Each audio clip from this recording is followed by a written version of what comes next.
ครับไต่โดนแล้วโดน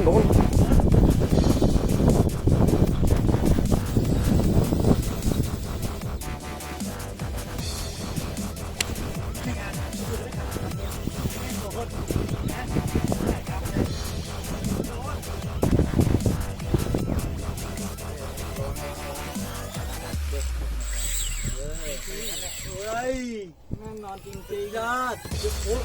ไปกินหัวไป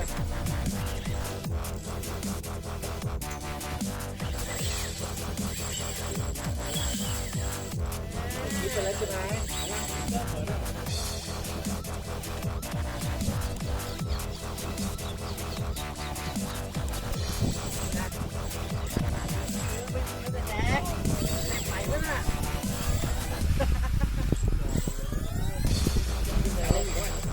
ขาขึ้นที่แบบนี้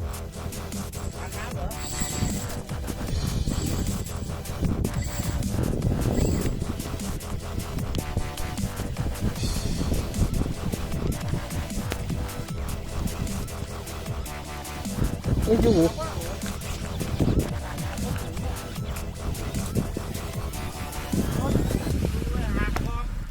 เฮ้ยเกี่ยวหางพี่เกี่ยวหาง